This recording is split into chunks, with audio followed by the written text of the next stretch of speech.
Já começou mais um Vida e Saúde, você é meu convidado, minha convidada. Como é que você, homem, cuida da sua saúde? Faz exames com frequência? Procura se alimentar direitinho, fazer atividade física? Conhece bem o seu corpo? Essas são perguntas que a gente precisa fazer com frequência e precisa sempre estar dando uma melhorada aqui e ali. Olha só esse pensamento de hoje, que está lá em Provérbios 12, 15. O tolo pensa que sempre está certo, mas os sábios aceitam conselhos. Olha que interessante. Quando a gente acha que já sabe tudo, nesse momento a gente para de aprender. E quando a gente ouve conselhos, quando a gente pede a Deus sabedoria, as pessoas conversam com a gente tem condições de filtrar, de peneirar aquilo que é bom, aquilo que está de acordo com a palavra de Deus, aquilo que vai trazer vida para a gente. Então vale a pena sim ouvir os conselhos e seguir aquilo que Deus manda para você. No programa de hoje vamos falar sobre câncer de próstata e a gente precisa entender o que será que a gente pode fazer ao longo de uma vida para prevenir esse problema. Você sabe, né? Prevenir é muito mais fácil do que cuidar depois, do que correr atrás do prejuízo. E naturalmente, com o envelhecer, com o passar dos anos, a gente acaba correndo mais riscos quanto à nossa saúde, especificamente os homens aí. Então, eu quero que você entenda agora com a doutora Mariana aqui com a gente, o que será que é o câncer de próstata? Doutora, obrigada por participar com a gente. É um prazer. Muita gente acha que a próstata nem tem função, né? Porque é um órgão que fica lá escondidinho, a gente só parece que percebe a falta dele quando ele começa a dar problema, né? O que é a próstata? Então, a próstata, ela é uma glândula, né? Claro, só é exclusiva dos homens. E é uma glândula pequena, ela tem em média de 3 a 4 centímetros. Depois a gente vai mostrar melhor a relação anatômica dela. Localizada próxima do reto, que é uma parte do intestino e da bexiga. E ela é responsável por uma parte da produção do líquido que vai no sêmen, para nutrir os espermatozoides. Ela não faz todo o líquido, mas ela é responsável por uma parte desse líquido. Com o passar dos anos, a próstata ela vai modificando também, vai modificando o seu tamanho. Mas até que ponto a gente consegue saber se está numa modificação saudável ou tranquila e quando ela se torna exagerada, se torna um problema? A gente sabe que com o passar do tempo é inevitável que a próstata vá principalmente aumentando o seu tamanho e isso não significa necessariamente que é um câncer de próstata. A gente tem várias alterações benignas que podem também cursar com esse aumento e também dar sintomas que podem ser até semelhantes em certo ponto com o câncer de próstata. Nem sempre essa linha fica clara para a gente em perceber em que momento a gente deve ter mais cuidado para saber. Por isso que é importantíssimo, como a gente já comentou anteriormente, que o homem também conheça o seu corpo e o seu basal. E a partir do momento que alguns sintomas que ele fala, opa, não é que é coincidência, o homem tenta falar que é tudo coincidência. Não é coincidência, está diferente. Nós já vamos falar sobre esses sintomas, que ele possa procurar um médico para poder investigar isso melhor. Pode ser uma causa benigna? Pode, mas a gente tem que excluir uma causa pior. Agora, assim como as mulheres, os homens também precisam de exames periódicos. E o homem parece que tem essa tendência de fugir um pouco do consultório médico, né? E o câncer de próstata é considerado um tabu entre muitos homens. O Murilo foi para as ruas aqui para saber se as pessoas, se os homens se preocupam, cuidam da saúde através dos exames preventivos. Hoje eu vou falar de um assunto muito sério para homens que têm até 40 anos de idade ou até já passou dos 40. Pois é, gente, hoje eu vou falar sobre o exame de próstata. Será que os homens ainda têm um certo preconceito ou encaram o exame numa boa?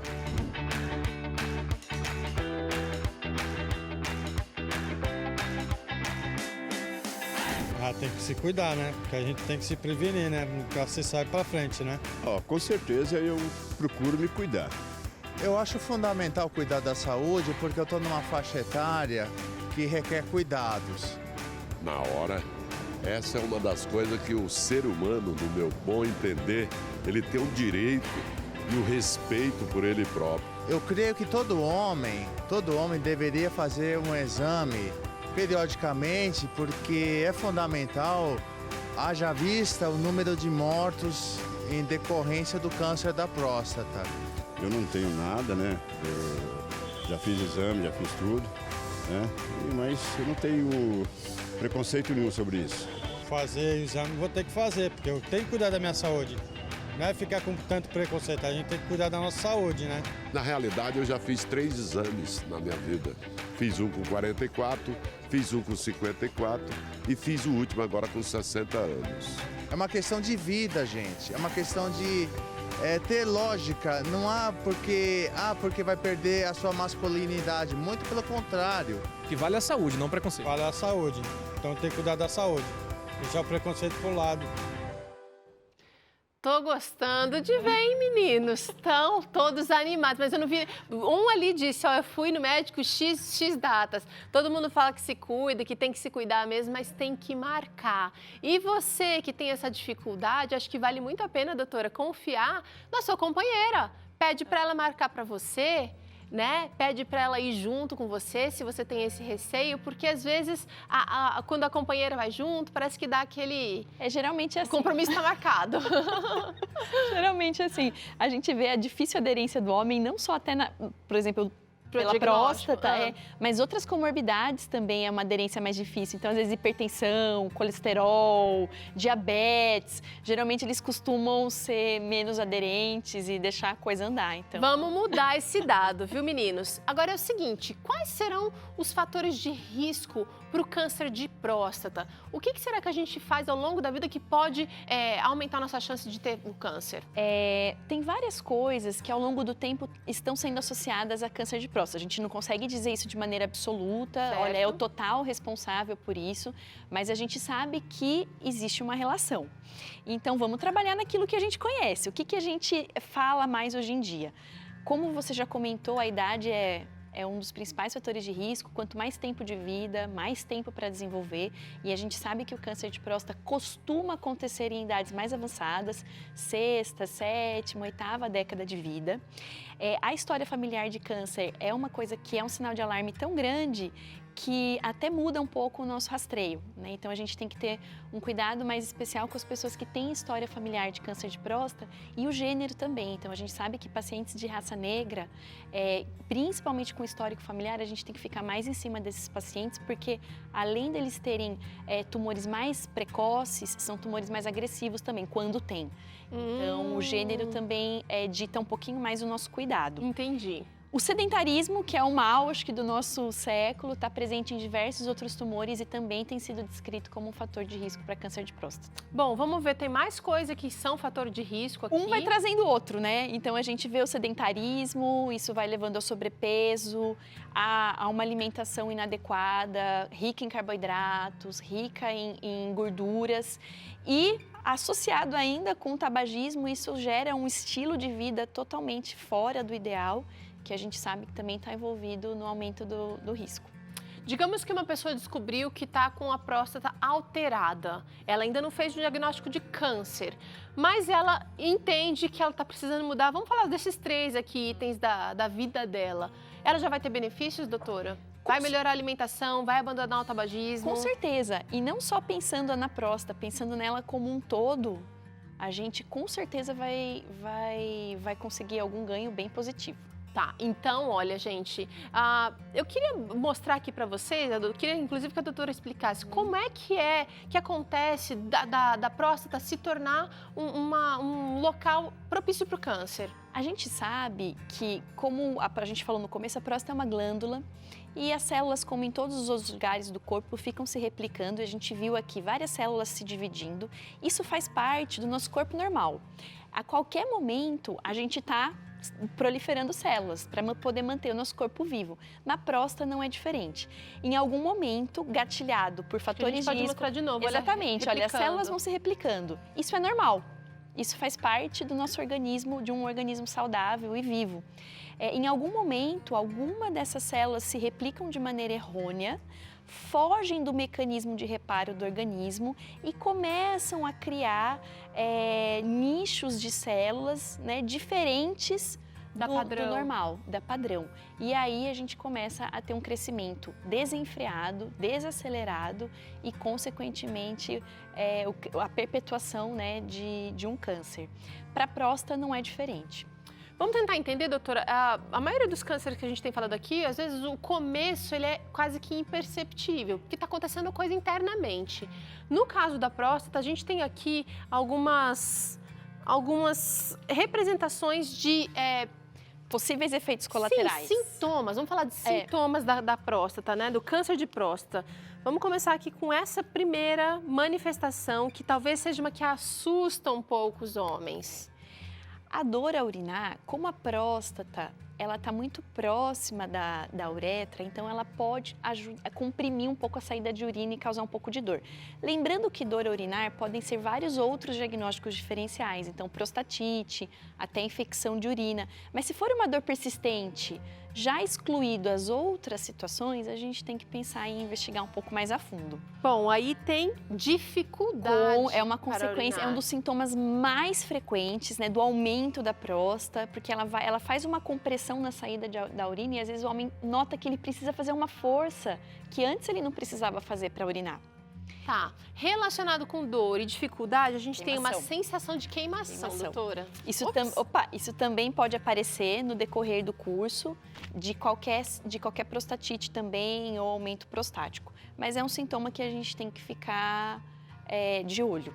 E aí, se você começa a somar os sintomas, né, a orelha precisa ficar em pé mesmo. Exatamente. Infecção urinária de repetição é normal para quem está com problema na próstata? Faz muito mais infecção de urina, né, durante a sua vida do que o homem, porque a nossa uretra é bem curtinha, então a gente tem esse problema mais frequente. Homem com infecção de urina deve ser sempre investigado, porque ele pode ter um fator de risco que propiciou isso. E a próstata, como está muito perto da via urinária, a gente costuma investigar, teve 1, 2 infecções de urina, vamos investigar esse homem melhor. O que está acontecendo que ele está tendo infecção de urina de repetição? Entendi.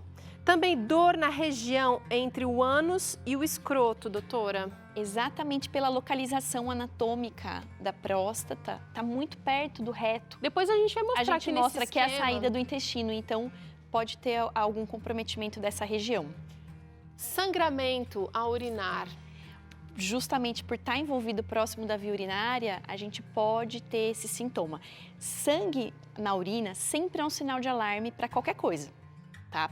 Inclusive pode ser uma infecção urinária, né? Exatamente, mas deve ser investigado, tá? Porque a gente tem que investigar próstata e também bexiga e também rim, então a gente sempre tem que olhar. Uma outra possibilidade, doutora, seria a perda de peso. Quando a gente fala em perda de peso, a gente está falando num sintoma constitucional mais grave. Provavelmente estamos já falando de uma doença um pouco mais avançada que levou à perda de apetite e, consequentemente, à perda ponderal.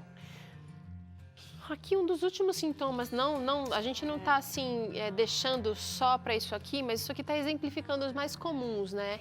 Já seria uma dor em outras regiões, irradiando para outras regiões do corpo. O que a gente costuma ver nos tumores de próstata, a grande maioria são assintomáticos.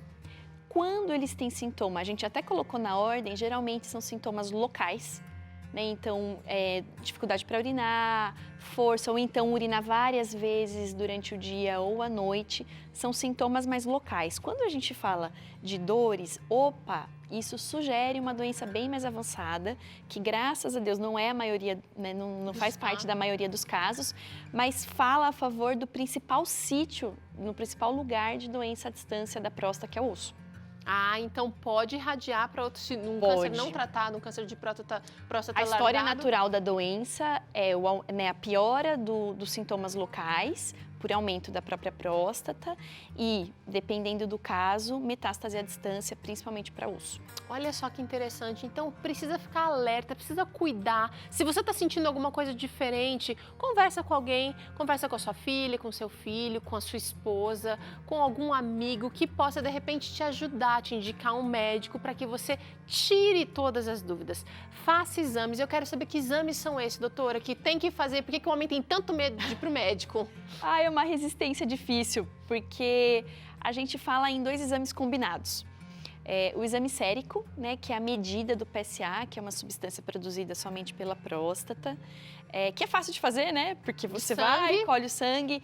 combinado ao toque retal, que faz com que, principalmente o urologista, que acaba fazendo bastante essa parte, ele possa sentir de maneira mais objetiva se tem alguma mudança na textura da próstata, se tem alguma coisa que sugira algo a mais. Alterações. Alterações. O screening já foi bem o screening, o que é um screening? Rastreio, né, de pacientes sem sintoma. Então, o paciente não está sentindo nada. Ele fala, será que devo ou não fazer o exame da próstata? Isso sempre deve ser discutido com o médico, de maneira individual. Tá bom. Tá? Levando em consideração a idade, os fatores de risco, familiar, né? familiares. Isso até muda, às vezes, a idade que a gente começa. De maneira geral, o preconizado para poder discutir isso com o médico é a partir dos 50. Legal. Tá? Mas isso tem que ser visto de maneira, numa conversa. Cada no consultório. Cada caso é um caso. É. Vem pra cá, doutora, porque quando o médico vai fazer um exame de toque, por exemplo, Sim. ele vai verificar a textura, na verdade. Ele vai sentir rapidamente o que é uma próstata normal, o que é uma próstata diferente. Para a gente exemplificar, essa figura ajuda a gente a entender a parte anatômica, as relações anatômicas da próstata. Então, como a gente falou no começo, a próstata está muito próxima da bexiga urinária e da saída da urina, e também do reto, que é a saída do intestino.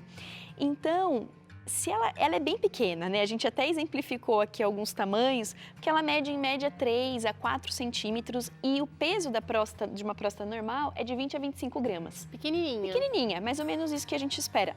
Quando ela começa a crescer nessa região...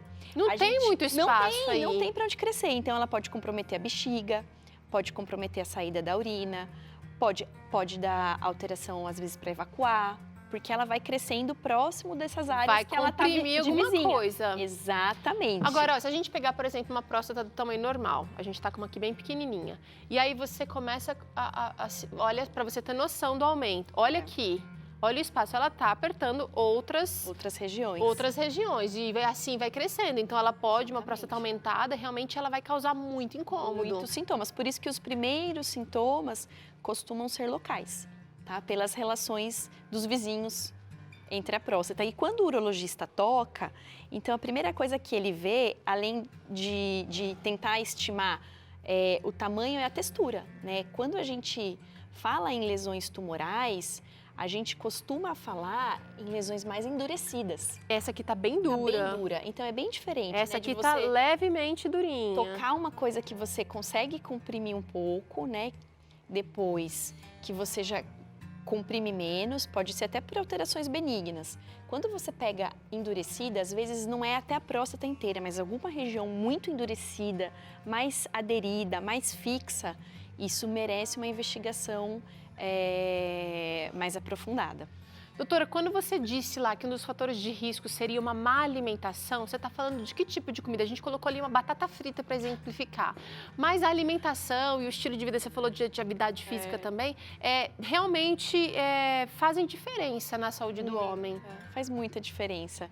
Eu sempre falo para os pacientes, a gente pode escolher viver mais. Não significa que nós não vamos ter problemes. Não significa, estamos sujeitos, porque né? a gente está sujeito, mas a gente sabe pelas estatísticas e pelos estudos que quem tem hábitos saudáveis, dietas com menos carboidrato, menos gordura, a gente sabe que a chance de viver mais é melhor. Tá. Eu acho que isso também é uma coisa que a gente busca, viver melhor. Tá. Isso a gente com certeza está na nossa mão. Quero saber o seguinte, quando um paciente está com a próstata com dificuldade ali, já diagnosticou, ele sabe que o tratamento vai envolver, às vezes, uma cirurgia, uma quimioterapia, uma radioterapia, e isso faz ele também querer fugir da realidade. Quero saber dos tratamentos, doutor, e também do prognóstico. Como é que é a qualidade de vida depois? É um tumor que, geralmente, em linhas gerais, é de crescimento mais lento. Então, ele costuma crescer de maneira mais lenta. Se a gente pega no começo, né, uma doença mais restrita, a gente pode pensar até em observação, se for muito inicial, isso existe para a próstata. Poucos tumores a gente faz isso, para a próstata existe isso, mas uma observação muito acompanhada mesmo. Muito de pertinho, se for muito inicial. Ou então, os tratamentos locais podem ser cirurgia, que é a prostatectomia, que é a remoção da próstata, e a radioterapia, que também é uma opção, a prostatectomia. As duas são opções válidas. A gente mudou muito e evoluiu muito nos últimos anos em termos de tratamentos locais, justamente para tentar minimizar os efeitos colaterais do tratamento. Então, hoje em dia, a gente tem técnicas de radioterapia muito mais modernas, mais precisas, que poupam mais os tecidos ao redor, que focam mais na próstata, dão menos efeitos colaterais, cirurgias menos invasivas, até robóticas, que podem preservar melhor as estruturas que estão ao redor, diminuir a taxa de incontinência urinária ou de impotência. Então, as coisas melhoraram Ainda muito bem, né? ao longo Graças do tempo. a Deus, que bom. Muito, muito, muito. Tem químio para casos avançados e o bloqueio hormonal para casos avançados ou intermediários que a gente pode usar por um tempo. Mas muita coisa mudou e muita coisa melhorou. Então mudou e mudou para melhor. E eu tenho visto muita gente fazendo tratamento de câncer de próstata e tendo uma vida legal depois. Então, boa qualidade. Com boa qualidade. Com boa qualidade. Não, isso é uma coisa que é uma realidade. É uma realidade. É uma que realidade. Bom. Olha só, você aprendeu aqui um pouquinho mais sobre câncer de próstata e eu queria chamar sua atenção para você. Fica firme na mudança, conquista uma hoje, vai atrás de outra amanhã, não para não. Porque, como o Salomão disse aqui no começo do programa, a gente falou, né? Há sabedoria na multidão de conselhos e a gente está dando conselhos aqui com especialistas conselhos totalmente possíveis. Você consegue seguir aí.